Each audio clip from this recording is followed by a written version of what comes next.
This is probably not the best timing to make a video of this nature, which could be construed as trying to at least let President Mahmoud Ahmadinejad of Iran off the hook. But I'm not trying to do that at all. Just a few things that I'd like to say about him, how he is or seems to be received in the Islamic world, versus how he is seen to be in the West, and what this all might mean in terms of the bigger picture between the two cultures, between the two civilizations or even universes. Well, I know that how he's seen in the West. He's seen as something of a lunatic, to be perfectly honest, inflammatory to the point of recklessness. And whenever he steps in front of a microphone and says something in English that the West is likely to listen to, inevitably, he seems to stick his foot in it or step on a landmine and set off a big storm in the editorials. For example, there's the notorious case where he said that the Holocaust was a myth.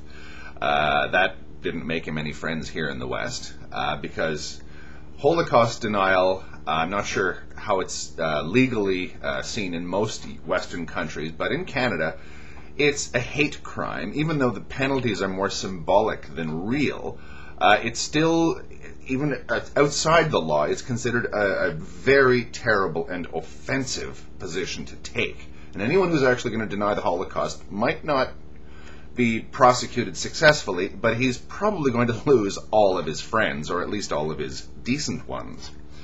The business about, oh yes, we have no gays in Iran. Luckily, that one was greeted more or less with mirth, where people simply laughed and said, oh yeah, sure there aren't any gays in Iran. We know that there are no gays in Iran. Whatever.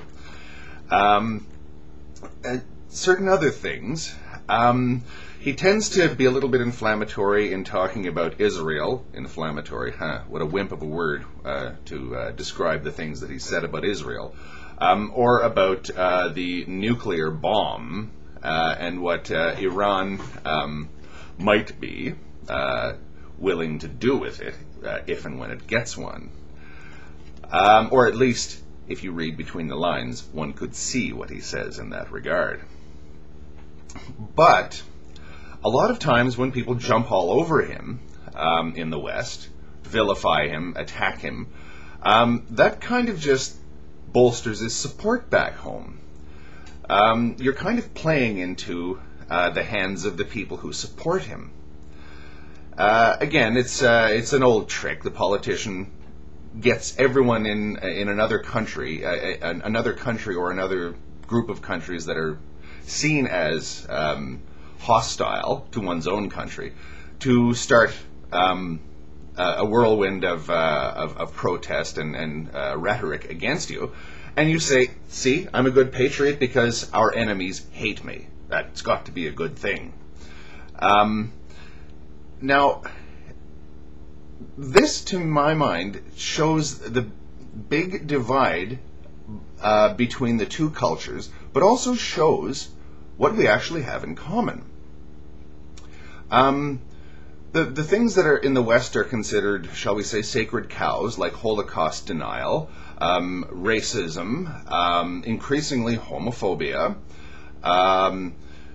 things that even if you can actually say, you shouldn't say it. Similar to even telling an off-color joke in improper circumstances, or in mixed company, as we say in Canada. So they have their sacred cows. Quite apart from our right to say things that we like, that we want to say, or even as a joke that we want to say about them, free speech is something that I believe strongly, and we have to bear in mind exactly what effect that's going to have on the mainstream Islamic world. This first came to my attention a long time ago with the publication of the Satanic Verses by Salman Rushdie. I was taken aback by the extreme, or what I thought was extreme, reaction and protest in the streets of the Islamic world and beyond. Protests took place even in Canada, although in the usual orderly Canadian way. There are other examples of this. The most recent has been the Danish cartoon scandal, where this one has gotten really nasty, and the battle lines seem to be a lot more polarized over this. Denmark, a country that most people actually like and sort of see as this harmless, kind of quaint culture with very pretty girls living in it, is suddenly having its flag burned all over the Islamic world and being vilified and everything. And people go, what? You're picking on Denmark? But I think that the very fact that this happened should open our eyes to the fact that regardless of what we have the right to say, we should exercise caution when saying it, because, well, again, I don't think that I'm saying anything that anyone doesn't know, but because it causes needless misunderstanding and needless offense. I don't see how anyone,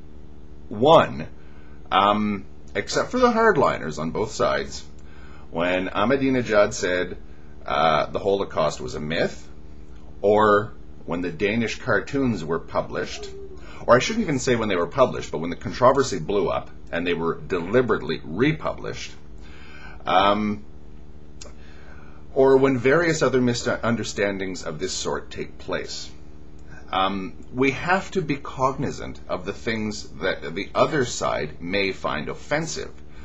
And to be honest, to those in the to those who are doing this kind of thing in the Islamic world, there's a lot of tit for tat about this.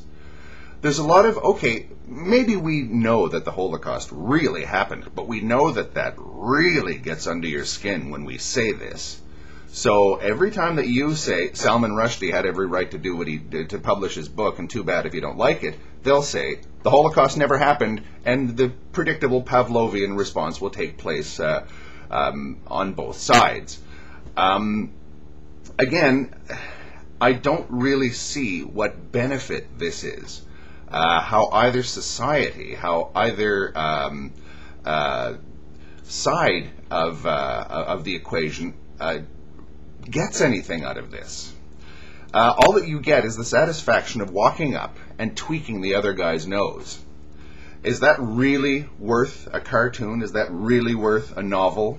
Is that really worth a few political brownie points back in an Iranian election, which may have been more of a farce than an election as far as we know? I don't think so. It's called jingoism, it's called propaganda, it's called dirty political rhetoric. There are all kinds of names for it, some of them far less than polite. I'm not telling anyone not to do any of this, and I don't think anyone would listen if I did. But I think that it's very healthy for us to bear this in mind. What I consider just my right, somebody else may find deeply offensive. So I may not understand why they find it offensive, but I think that it should be important for us to at least know that it is very offensive and needlessly hurtful. Thank you.